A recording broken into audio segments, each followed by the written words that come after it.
And I think Purdue is in a better position, and but I don't think they're going to win a national championship because I don't really think they really address like the actual issue, which is less about the freshman guards turning it over and less about like guys not hitting threes. I think it's more that like you're playing 1974 basketball in 2024.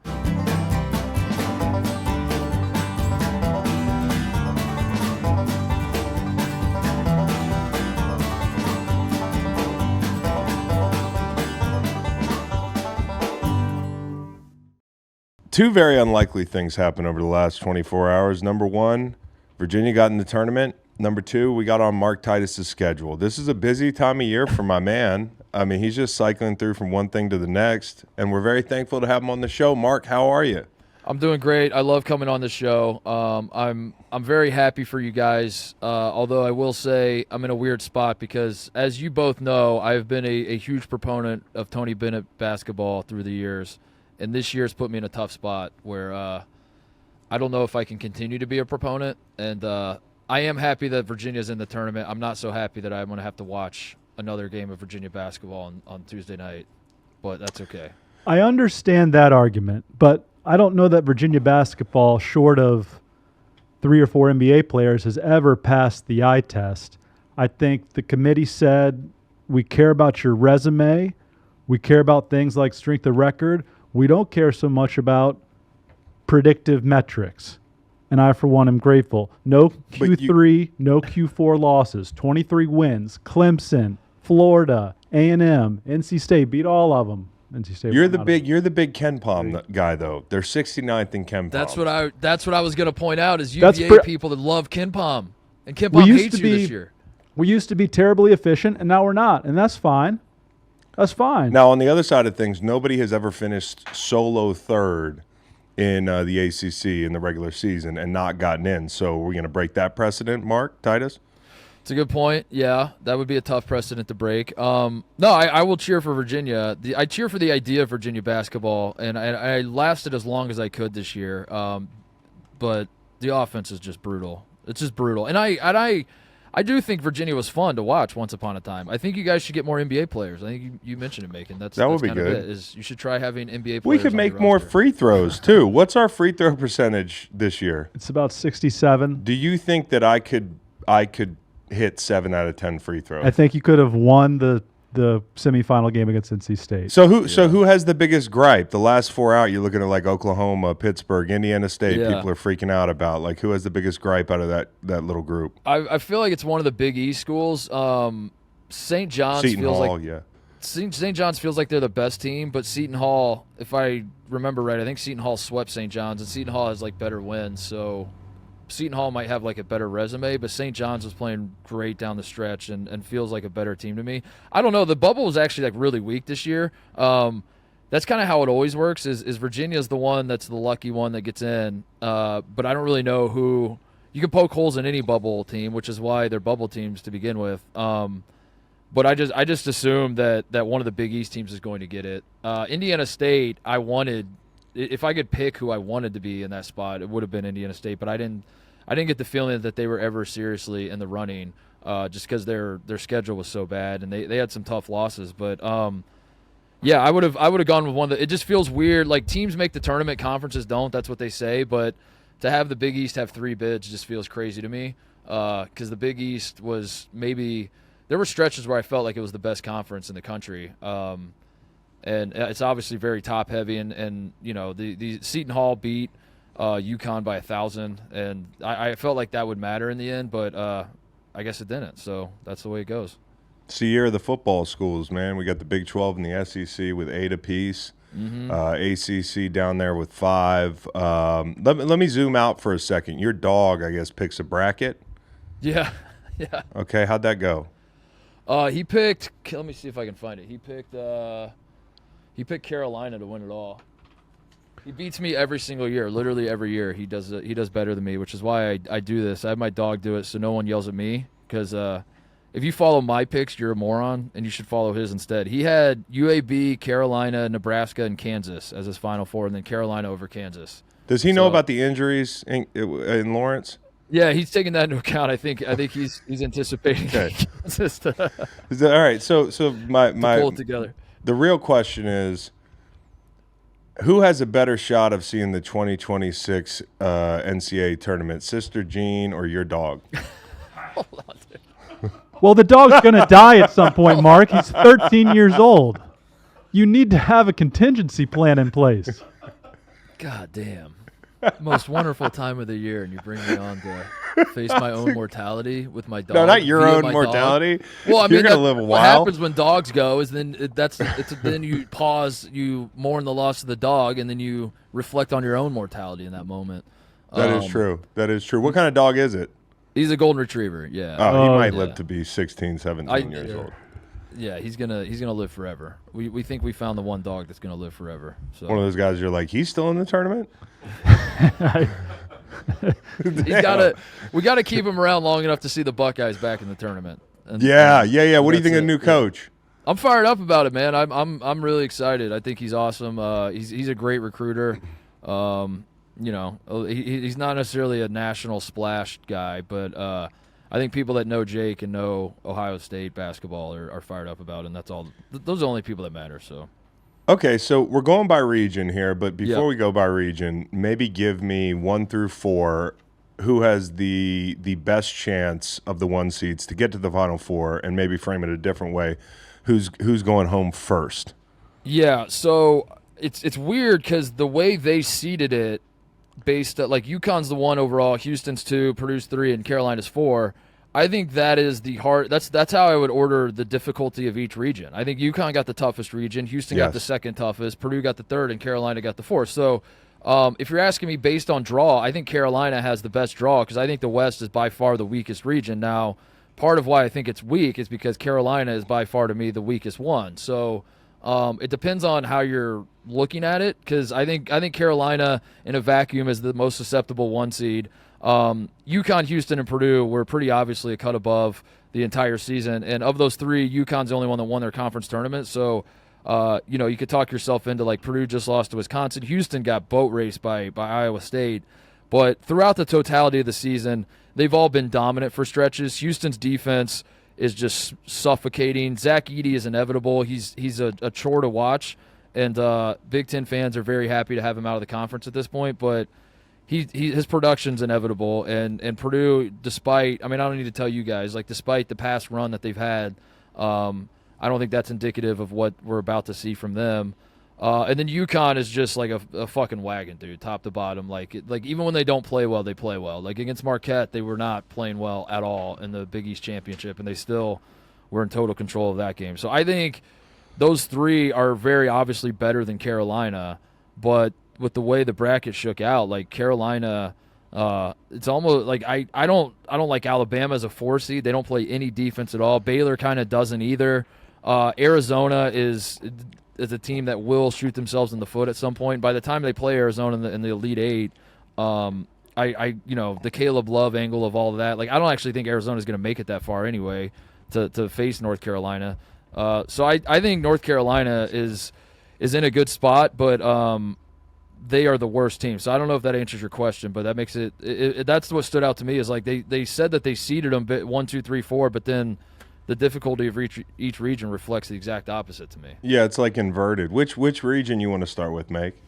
Oh, let's go how we always start, top left, where it's America, Mm-hmm. That's the East region led by UConn. Is Illinois the biggest threat to the Huskies? Is Terrence Shannon? I guess it's a 1-2 punch. Terrence Shannon and Coleman Hawkins. Coleman Hawkins can defend anybody. Right. I would probably say Illinois is. I think Iowa State's defense is obviously great. I think Iowa State has good culture and a good program, but Illinois has the horses. They have not just Terrence Shannon, but Marcus Damask and Coleman Hawkins and Ty Rodgers and Dane Danger and like on down the roster, they have dudes that they have the top end firepower, but then they also have guys like a Dane Danger who against Ohio State just comes out of nowhere and is just like fucking Shaq against us. They have a lot of those dudes who are buried on the bench that you think you can count out, but you can't because they're very good too. So, yeah, I would say it's Illinois just based on top-tier talent. And also, I'm enamored, like a lot of people, with the idea of having guards on your roster that you can just throw the ball to and say, go get us one. And they have multiple of that. So, Iowa State is their offense is coming around. Obviously, they just won the Big 12 tournament and they're playing well right now. But Illinois is to me the biggest threat to UConn if they can make it that far. Because I think BYU is underseeded as a 6.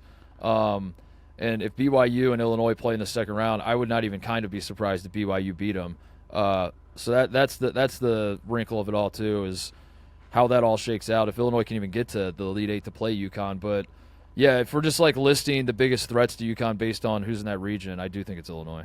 Illinois rebounds 36% of its misses. Chris, Mark, do you subscribe to the whole let's punt on the conference tournament thing? 8 of the last 11 national champions have not won their conference title. Yeah. Connecticut is going to have potentially face Auburn, SEC tournament champ, Illinois Big Ten tournament champ, Iowa State Big 12 tournament champ. Multiple Final Four teams from last year. There you go. Yeah, that's right. Yeah, FAU's in there, San Diego State. Yeah. Yeah. It's a motherfucker. What do you think? Do you want to go in on a roll, or do you want to go in with some rest and a chip on your shoulder? Yeah, I think it depends on each team. UConn, I don't think it matters as much. I think they're so dialed in that like them winning the Big East is I'm not deterred by that at all. I don't know. I think we overvalue it. I think not only do we overvalue it in terms of like which teams are hot and which teams aren't, but we overvalue how much it matters for who gets into the tournament and where the seeding is and all that. That was crazy to me, was like every time you heard from the committee the last couple of days, they were just like, yeah, we kind of have our bracket set already. And you're like, there's 2 more days of games. What are we doing? They're like, yeah, those don't really matter. Right. Yeah, and, it made us feel good. We were going into Selection Sunday. People were trying to kind of start a debate as to whether Iowa State should jump North Carolina for the last 1 seed. And then the bracket comes out, and Iowa State is the last 2 seed. They were number 8. They weren't even close to number 4, despite smoking Houston. So, yeah, I think it's we do overvalue it. And like you said, like teams that win the conference tournament don't seem to bring that momentum into the tournament. But I don't know. There are a lot of national champions. You can kind of squint and look at every national champion and find like a common thread through all of them. And I subscribe to the theory that if you're going to play a basketball game, you should try to win it. I think that's a good thing. So it's fair. FAU, man, like the run they had, the whole thing. They bring a bunch of guys back. They've got Vlad Golden, they've got John L. Davis. They have dudes, and they hadn't played consistently this year, from what it sounds like. I didn't watch them this year. But a team like that with a bunch of experience, is that a team that can turn it on? And, is there any path forward to them beating or making the UConn game a game? Yeah, I think so. Just like you said, based on last year, the thing that I worry about is they did sleepwalk through the season. I mean, they have some stinky losses. They should not even – honestly, I don't even know if FAU should be in the tournament. And if they hadn't gone to the Final Four last year, I'm not sure they would be. But yeah, they're a flip the switch team, and I think that's their whole mindset is like we were in this position last year. They were in the 8-9 game last year in the first round, and everything kind of broke for them. One, the call at the end of the game that kind of fucked Memphis and gave FAU the win, and then also in the second round they get to play Fairleigh Dickinson because Purdue lost. It is crazy to think about the what ifs and the trickle down of all that. That like, yeah, if FAU was one bounce of the basketball or one call away from they probably wouldn't be in this tournament. I don't believe in them. I don't. I think their whole I don't trust teams that like can't show me throughout the season that they're capable of playing good basketball. They took Arizona to double overtime, won that game. Outside of that, like they beat Texas A&M, they beat Virginia Tech, who's not even in there. They beat College of Charleston. Like they have a lot of really bad losses. Illinois had their way with them. They lost to Florida Gulf Coast, who stinks. I don't like the idea in college basketball of just like, yeah, once March gets here, we'll start playing hard. I don't think it works that way. So but at the same time, if I'm a UConn fan, I'm disgusted by the 8-9 matchup we get because, like you said, FAU has the pedigree. They have dudes that have been there before. Northwestern has Boo Buie, who like has no sidekicks right now. They're all playing like shit now, and they got injuries, right? Yeah, they're dealing with some injuries, but like to have a guy like Boo Buie who could, just score 45 points out of nowhere. It's a great that name would terrify me. He's making things up. Boo Buie, Dane Danger. Yeah. He does this. He knows that people don't follow college hoops that closely. Right. You're just saying cool names. All right. Well, how about this guy? And I'm not sure how to say. Is it DeVries or DeVries? Tucker DeVries? DeVries, yeah. DeVries. He can ball, man. 6'7", can shoot. Looks like he can create his own shot. Like, good passer. I mean, I didn't watch a lot of Drake. I just popped up his highlights, and this guy can really play. Is he good enough to propel them to the Sweet 16? Yeah, I like Drake a lot. Drake, I like Washington State too. That's a tough 7-10 pick, but I like Drake because last year Drake had, if you remember, they had Miami. I don't want to say on the ropes. That's probably overstating it, but they were playing really well against Miami. They're up at half. They're up in the second half.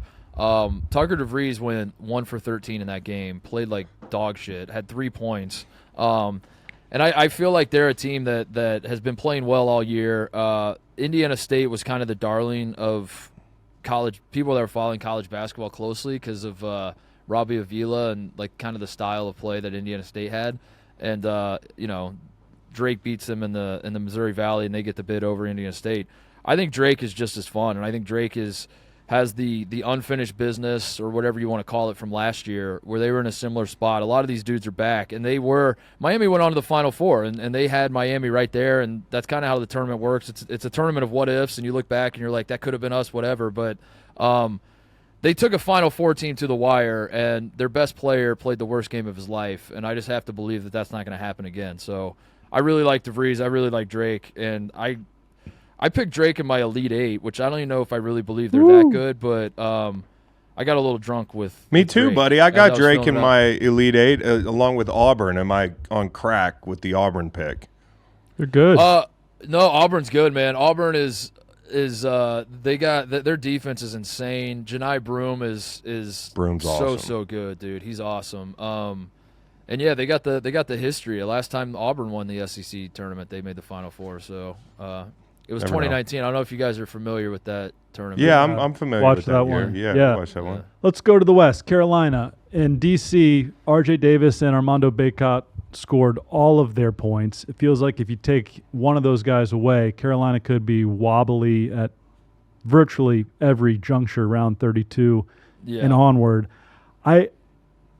Talk to us about Alabama. All I do is see that every single final score is 105-92, either win or loss. Yeah, I mean they are the most polarizing offense to defense team. They don't guard anybody at all, and they are unstoppable. And they shoot through. They just get up and down. They shoot threes. Their whole thing is pace, space, shoot. Every single guy that sees the floor has a green light. Basically, the exact opposite of Virginia basketball. It's like the exact. If you could build a program, the red light. Yeah, the green light. There you go.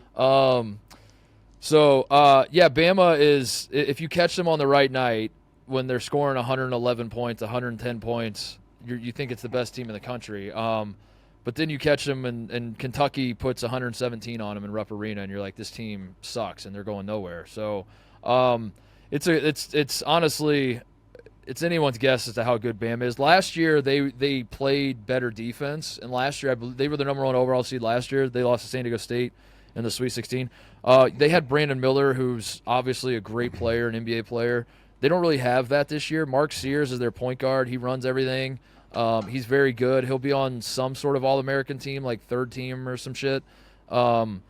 They have good players, but they don't have like top-end NBA talent. They don't play the defense that they've played through the years. I don't really trust them that much, and yet I say all that, and if they're hitting threes, they're unstoppable. So it's kind of like Nate Oates has just built like a video game system at Alabama, and I think it works at the NBA level to some extent, but like college kids are way more prone to just have nights where they go 3 for 26 from the three-point line, and you're just like, I guess our season's over now. I guess all that just to throw up a bunch of bricks. All right. I got a really serious question. Okay. Now, I like Arizona. Caleb Love, you don't know what you're going to get, but Umar Ballo, he's a big. Pell Larson can shoot. Keisha Johnson transfer from San Diego State, has some Final Four experience. But the word is Caleb transferred out of Carolina. because of a co-ed who became R.J. Davis's girl. Mm-hmm. Now, would you rather be the cat who left Mm-hmm. and then you face your old team Mm-hmm. in a regional final, Mm-hmm. or would you rather be the guy who got the girl who didn't have to go anywhere facing hero ball? I think you'd rather be, just by virtue of, like, I've been there where you leave the Patriots and play the Patriots in the Super Bowl. I feel like all the pressure's on the people that left, like you idiots, right? Yeah. But as for, like, you're in, where are they, Tucson? Where's that school? Uh-huh. Tucson, you're single, presumably. The other guy, he's got a boothang. He's in Chapel Hill. He can't really play the field. That's right. I kind of like being the guy in Arizona and Tucson Neither has to go to class. until the tournament. Yeah. And then the pressure's on the kid in Tucson. Then that game would be in L.A. And that would be an awesome game. But, like, you know, you said it, the West region's probably the weakest one. So, you know, if we're mining for upsets here, there are a couple that I'm looking at. Like, I know Nevada can score. Dayton had the early exit from the A10 tournament, so I like an upset there. I like the New Mexico. I love New Mexico. I don't know why I love New Mexico. Part of it is because my driver, when I was at the Super Bowl, he drives for the Mountain West, and he was like, listen, look out for New Mexico. And I've been looking out. They're in 11. They're going to play Clemson, who's kind of limping in. I like that one. And then Grand Canyon. Can they speed this team up? St. Mary's going to want to play slow. Can Grand Canyon speed them up, and can they press them and make this thing interesting? They did beat San Diego State at home this year. Yeah, I think Grand Canyon St. Mary's is a stylistic clash for sure. I think a lot of people love that 12 over 5. The 12 over 5s are really interesting this year, which we can get to some of them on the right side of the bracket. I think are popular too. Go Dukes. The Bama-Charleston game is going to be the most entertaining game of the first round, though. Yeah, that pace is going to be crazy. The pace is crazy. They're going to shoot 1,000 threes. I don't necessarily think Charleston will win, but I don't necessarily. Yeah, it's not going to be like a close game, I don't think, but it's going to be in terms of if you're someone that loves up and down basketball, it does not get any better than Bama-Charleston. That's going to be fun. Yeah, I like New Mexico too. I think New Mexico over Clemson makes a lot of sense to me. Grand Canyon is an upset pick I like as well. That is the bracket. I think if we're getting some wonky stuff happening and we're getting like double-digit seeds in the Elite Eight, we're getting like a 7 or whatever, a 7 or higher in the Final Four. I think it's coming out of the West, just because the margins of how much better the 1 is than the 2, and the 2 than the 3, and et cetera, et cetera. I don't think they're that big at all. I don't think Alabama and North Carolina, I don't think the gap between those two is that big at all. Right. It just feels like a lot of teams are about as good as each other. So I think chaos is going to be the theme of the West for sure. This Dan Munson thing, at Long Beach State, like, have you ever seen something like this happen? And take me inside that locker room. Having played, I know you haven't dealt with something like this, but, like, what do you think those guys are going through, and what do you think Dan Munson's going through? I think they're rallying around him. I mean, all those guys wanted to play for him. That's why they're there. And if he's getting fired, I imagine as a player, you're like, we disagree with this decision, or maybe some of them do agree with it. I don't know, but I have to imagine the fact that they won their conference tournament and they're in this position, that there's the sense of rallying behind their guy. But what a wild story. I've never heard of anything like that either. Like, Long Beach State's probably not going to win a national championship, but technically right now they still could. They're still in the field. And how many wins does Munson need to get unfired? Yeah, exactly. It's crazy. Like 2, the idea 3 never mind a national championship. He's 4 wins away from a Final Four. He wins his next 4 games. They're going to fire a coach. He's a fired coach. That's going to they could beat Arizona. If they beat Arizona, it's like, the 15-2's been happening, man. It's right. like, these things happen. So what do you do? Do you know the Long Beach State nickname? I don't. Beach. No way. They're the Long Beach State Beach. So fucking How bad. good is that? That's bad. Oh, that's bad. Incredible. All right, to the South, headlined by Houston. But give us 2 winners right off the bat. Who do you like between Nebraska ball and A&M, and then Wisconsin and JMU? The Trev Alberts Bowl. Yeah, that's going to be a fun game. All the 8-9 games. Utah State TCU, I think, is the only one I'm not super jazzed on. The other 3 are incredible games. I'm so excited for all those 8-9 games. Nebraska A&M, I think A&M Nebraska probably has a better team top to bottom, but A&M has Wade Taylor, and he is going to be the best player on the floor. And he's a bucket, dude, and he's kind of unstoppable. So when in doubt, I always go with the team that has the best player, especially if that best player is a guard who can just take over games. But yeah, A&M's a little bit of a disappointment this year. I expected them coming into the year. I think it felt like they were going to be like a 4 seed in this tournament. They did not play great throughout the season, which is why they're a 9. But the talent is there, and I think A&M is a more talented team. It breaks my heart because this is like the best Nebraska team in like 30 years, and Nebraska is the only power conference team that's never won an NCAA tournament game. And that's wild. They're so fun. They're so good, and Wow. I think none of that's going to matter, and they're just going to lose again, and they're going to go back to the drawing board. They're the Virginia Tech of NCAA basketball. I like that. Yeah. Texas A&M, they hit the boards offensively. Like if they get past Nebraska, what's that style of play look like? And does anybody really pose a threat to Houston? Is it Kentucky? Is it Marquette? I think Kentucky could, like Kentucky Marquette. Kentucky's the one. Like 'cause Kentucky can play up and down. They have so much talent. They like if Kentucky plays Houston, Kentucky will probably have 3-4 of the best players on the court, and that's nothing against like Houston has Jamal Shedd, who's going to be a first-team All-American, but I'm talking like in pure talent. They're bringing 2 top 5 picks maybe off the bench. Kentucky is. So I think that's the way the way to beat Houston is to impose your own style on them. What Houston is so good at is they play every single game on their terms, and it reminds me of Virginia and Tony's heyday, where like when you're playing North Carolina, you pull North Carolina to your level and you play at the type of game you want to play. Such a backhanded synopsis. What? Is that not fair? It's a very true but backhanded synopsis because it is true. But this leads me to my next question. Why does nobody fucking hate Houston? Virginia gets this visceral reaction. Everybody I watch on TV, Virginia. Because there are a lot of white players on Virginia. Yeah, but these are all white guys on TV. Bunch of Jay Billises, and they're fucking mad at Virginia. Okay, why do people not hate Houston? You're talking to the wrong guy. I love Virginia when you guys are good. Well, speak on Houston's offense is efficient. Houston, that's why we don't hate Houston. And when Virginia's offense was efficient, we're not as efficient. I was fine with it. But, okay, that's fair. I think so. The way to beat Houston is to kind of disrupt that, and I think Kentucky has that ability where they can just like get up and down and just like splash threes in their face and get Houston reeling a little bit, where they're like, "What the fuck is this?" And they're not playing the game on their terms. Duke is soft. If Houston plays Duke. And this is going to come back to bite me, I'm sure. But like, I feel like Kyle Filipowski is going to be limping to the bench by the first media timeout, and he's and that leg of his that seems to hurt more and more as more adversity strikes. I feel like he's gonna the first media timeout, he's gonna be like, "Damn, I can't put any weight on this thing." They're just gonna you don't think Duke's? How many times do you watch a tournament and you're like, this team's not tough, and they make a deep run? Like, is toughness one of the most important things? I think over so. the course of I think so. I mean, Duke is supremely talented, but I mean, you guys have probably watched a lot of Duke this year. Do you ever get the feeling that they are the exact opposite of what I just said about Houston? Like Duke has no culture. They have no idea what their even style of play they're trying to play is.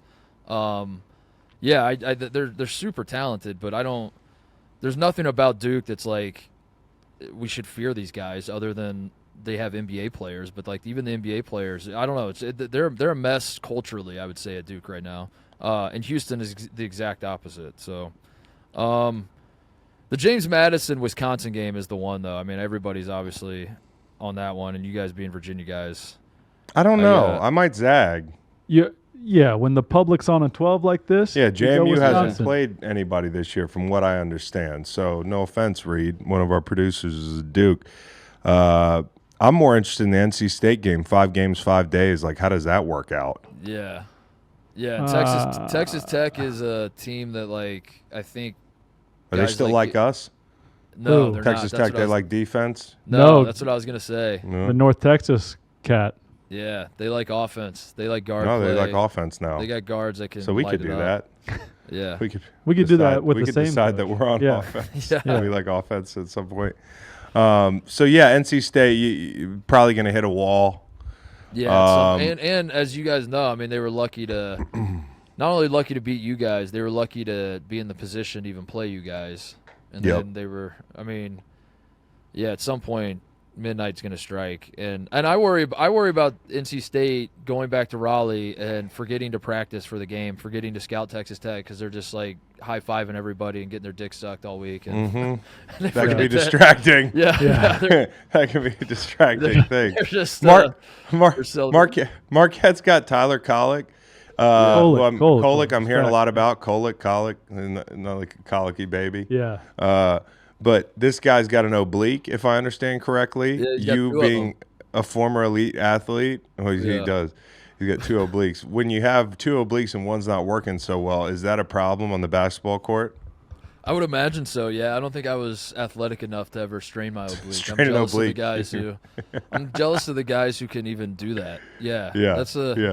I never really had like serious injuries because I wasn't like my ACL is fine because I couldn't. You have to like be able to jump and like cut. And that's why I never pulled my hamstring because I wasn't fast enough. That was something that was reserved for the elite athletes. But Marquette, interesting team. Like this is a bracket for me where you're like, yeah, if Houston's tougher than some of these teams, you said it, like they got a big edge. And I understand you put Houston in your Final Four. Did you have them win it all? I have Houston winning it all. Yeah. Oh wow. Feel great about. I just kind of didn't want to pick UConn, so I just lazily picked the next best team. Doing the same thing. I'm doing the same thing. Where are we headed next, mate? Midwest. Purdue's the 1. And precedent's been set by Virginia, lose to a 16 and then win a national title. But I think there's going to be Purdue always has pressure in March. I think there's going to be immense pressure to be a Virginia 2.0. They're going to do the same thing they've done the last 3 years. I mean, I don't know. And I know he's got this thing about Zach Edey and the officiating. What gives there? Like, I love that those freshman guards are sophomores. Sounds really dumb. Yeah. Just love that they had that experience. Yep. Now they're going to be able to play more freely, one would think. Yeah, I agree. Purdue is better than they were last year. My issue with Purdue is that they are kind of the same team, just a slightly better version. And I don't know how much we should trust that because, like, throughout the season, they shoot threes way better. They're one of the best 3-point shooting teams in the country. Last year they weren't, so that helps. The guards, like you said, like last year, Braden Smith, the point guard for Purdue, was like a game manager. This year, he's like a dude. He's a dude that can get buckets. Easy, Cam Newton. Yeah, he's very, very good, and he's more aggressive and all that. But at the end of the day, like they still, if you watch the Big Ten tournament, I mean, they just can't resist spamming, dump the ball into Edey. They're post feeding Edey from the top of the key. Like everybody's catching the ball and looking for Zach Edey, and never mind like whether it's fun to watch or anything else. Like I just don't think that's a winning strategy of basketball in 2024. I think you're going to go up against teams that are going to just rain threes on you. I don't think playing inside out is the answer. And Zach Edey's very good. He's very productive. It sucks watching him play, but like I do think he's valuable, and I think that Purdue is going to get over some sort of hump, which is to say, like I think if you're picking the 16 seed to beat Purdue because you're like, it happened last year, it's going to happen again. First of all, these 16 seeds are terrible. I know 16 seeds are always terrible, but like this year, the bottom rung of teams in this tournament are not as good as they usually are. That sucks.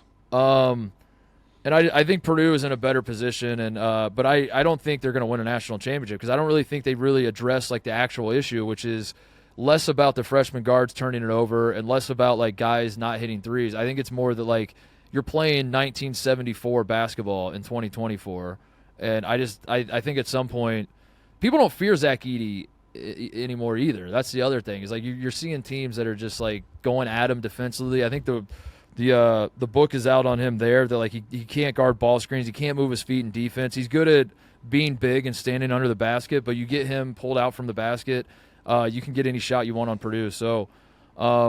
Yeah, I'm curious too. There's a ton of pressure on Purdue, but if you look at that whole region, I mean, there's a ton of pressure on Tennessee. They've never been to a Final Four. Rick Barnes is a guy who has a reputation of choking in March, and he's finally got a guy in Dalton Connect who can get him buckets. And it feels like this Tennessee team is a little different. And so if they fuck it up again, what does that say about Rick Barnes? You have Creighton has never been to a Final Four. They go to an Elite Eight last year and bring back most of their team, and it feels like they're in a position to do something special here. So that's to me, the theme of the Midwest is you have a bunch of teams that historically choke. Choke. It's the choking region. Yeah. Yeah, I mean, and including like Kansas with all their injuries. I'm not saying they have a history of choking, but like that's a 4-13. That's the 4-13 that everybody's on. Yeah. Yeah, Kansas is – I mean, even if their guys are healthy, they're not very deep at all. So even if you get Dickinson and McCullough back, like, are they 100%? Can they give you 40 minutes? Do you want them to give you 40 minutes? Their bench is bad. Their bench is and we saw that against Cincinnati. I mean, part of me thought in the Big 12 tournament when they played Cincinnati that some of these dudes deeper on the bench were going to show out a little bit because they're going to have more of a green light than they have when they're playing with their All-Americans. But they, as it turns out, aren't very good. So Kansas is very intriguing because they have two of probably the best 7 or 8 players in the country on their team, and yet I don't trust them at all. I don't trust Kansas at all. McNeese to me was always McNeese State. Let's talk about McNeese. It was always McNeese State. So this just feels awkward. But I don't know when that happened. Yeah, when did that change happen? I don't know. So are you a believer? Will Wade, if they beat Gonzaga, it'll be the biggest one-year turnaround in college basketball history in terms of wins, from 11 to 31.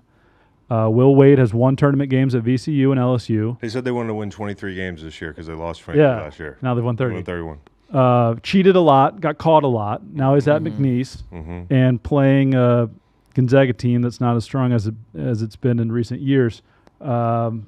Is this too trendy, or are you a believer in the Cowboys? I am not a believer in the Cowboys. Okay. And there's 3 reasons. One, they don't make free throws. They are a bad free throw shooting team too. And I think you get in a situation if you're like the underdog late in the game, I want you to be able to make your free throws. That seems very important. That you have to ice the game with the free throw line when the other team's missing.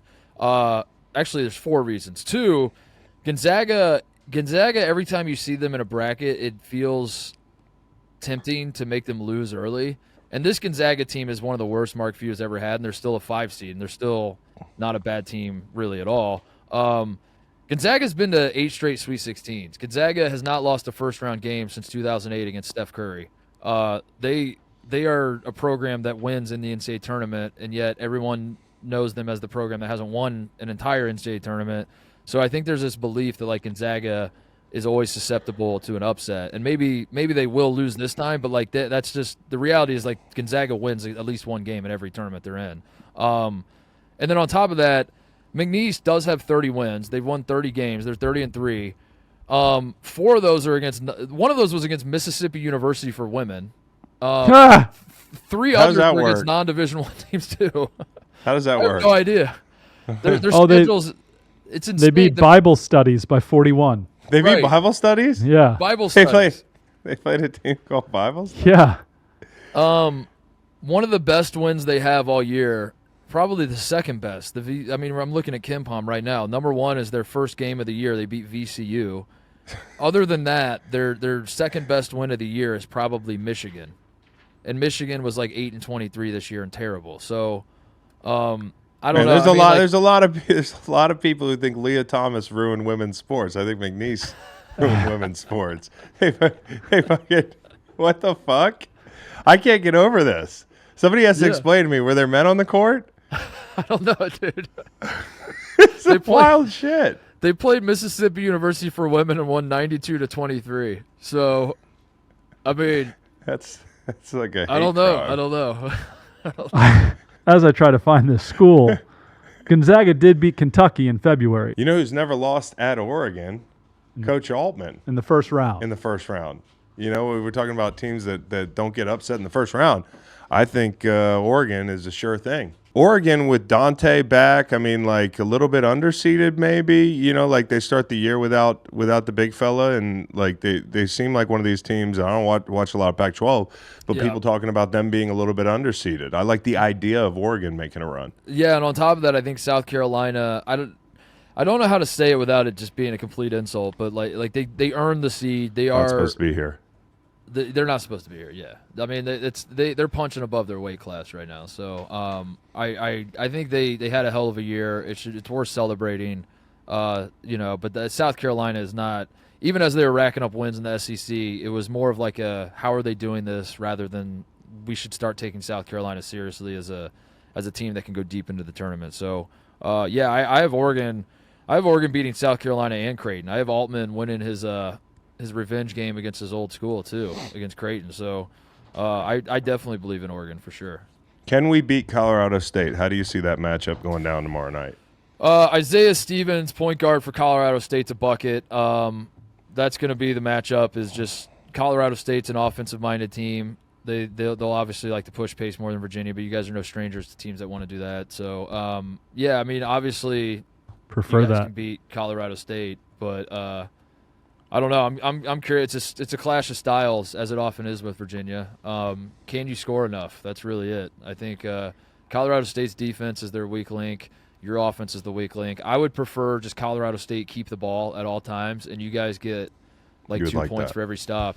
Yeah, and they get 2 points for every just bucket. Awarded. Yeah. What about half court? That's good. What about what's the line when we play Tennessee? If we play Tennessee, what's the line? Like, I think Tennessee's like probably 6.5, maybe. Yeah, I'm seeing some 6s here. Tennessee, like that. Yeah, Tennessee, Virginia. Tennessee, Virginia. I would double it. If we can beat Texas, I would double that line. Okay, all right. But I love Tennessee. Okay. I love Tennessee. Yeah. Okay. I mean, Tennessee's definitely better than Virginia. I just if you guys played Tennessee, you would revert Tennessee back to old school Tennessee, like what they've been in the last few years, and that would be a very disgusting game. That would definitely be a game that's played in the 50s. Do we have a shot at an all-SEC Final Four? Is there any chance of that? Because as I filled this thing out, I could see Tennessee going. I could see Kentucky going, although, I know Kentucky's feast or famine. I love Auburn. I don't know who could come out of the West, maybe like if Bama got hot or something, or Mississippi State or that. But I'm just saying, like, the SEC could be rolling deep into this tournament. Yeah, I think that's very plausible. Although all 4 of those are very much realistic. I hate that the SEC decided to start caring about basketball like 10 years ago. Yeah, they're good at that too. Snap of a finger, they're like, what if we gave a shit about this? And then now all these programs are good that aren't supposed to be good.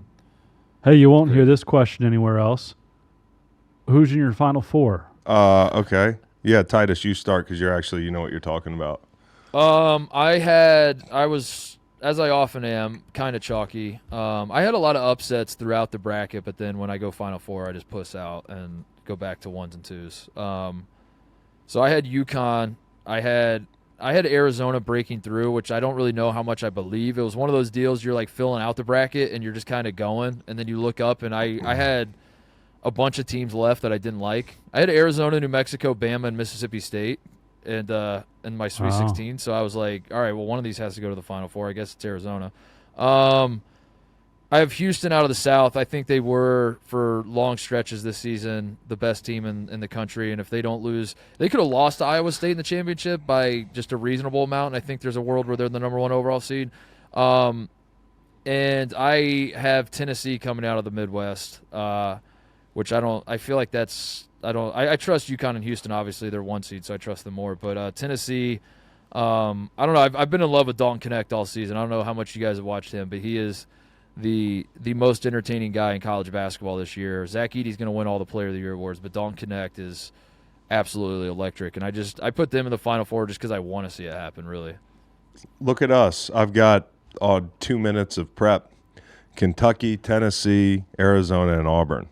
Wow. Me and Titus got a couple of crossovers. Who you There got? we go.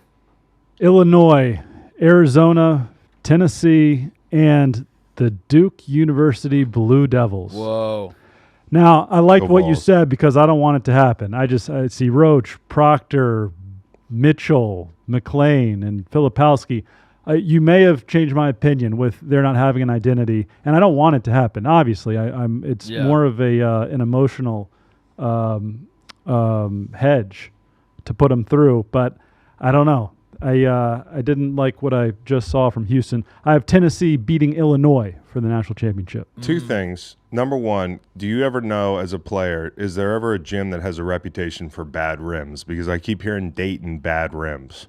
Oh, yeah. I mean, there are. Yeah, for sure. There are gyms that have bad rims, just like. So maybe we should do the under. The under in Dayton, anywhere. For Virginia? Yeah. Probably going to be like, whoa. Well, the number is 118.5, okay? Yeah. So, and then the second thing is Edie, if he wins National Player of the Year, that's 2 in a row for the first time since. Ralph Sampson. Bookending this podcast with Virginia sports. Nice. I know. Read it and weep, everybody. We're back. Mark Titus, one of the most Virginia-friendly media members we could have on the show, so we appreciate you coming on. I know you got a lot going on, dude, and happy hunting on the bracket. Thanks, guys. It's always a pleasure to come on. It's great to see best you. of luck Your to set the looks Wahoos. great. And best of luck in the NIT, man. And oh, thanks, guys. And best of you don't luck. mean Oh, that- yeah. How about like a minute and a half on the NIT before we let you go? Yeah, like who I like and to win. Yeah, who or do you just- like in the or- NIT? I'm gonna take the Buckeyes, boys. I think Okay. this is. Is that just like hell when your team makes the NIT? Yeah, it's the worst. Is it like, 'cause why the fuck do we have to do this? This is the one year where I actually I wouldn't say I'm excited, but we have a coach who I don't know how much you guys are paying attention. We fired our coach like a month ago. Yeah. And our interim takes over, and he's just red fucking hot. And we were knocking on the door of a bubble bid. We got fucked by the refs against Illinois in the Big Ten tournament, but it felt like we were very close to like improbably making a run at a NCAA Tourney bid. We have a lot of dudes that are younger-ish. I don't know what young even is in college basketball anymore. And I think they're all going to come back because we hired the guy that recruited them. And so this is like the one scenario where I think that like using the NIT to continue to build that momentum and give those guys reps and everything is a good thing. Otherwise, yeah, it's the worst. So I'm actually congrats, like I'm weirdly excited about the NIT, but no, everyone's very condescending about like good luck in the NIT, man. Good luck. No, I don't want to say this with condescension. Congrats on being invited, making the invitational. Not everybody gets invited. So thank you for joining the show, and best of luck to say that without me. to the Buckeyes. Mark Titus, everybody. And continued good health to your future dead dog. Okay, get the fuck out of here. Oh, everybody. That wasn't right. too far. right, I thanks, massaged guys. that. Is that out of line? See you, Mark. We love you.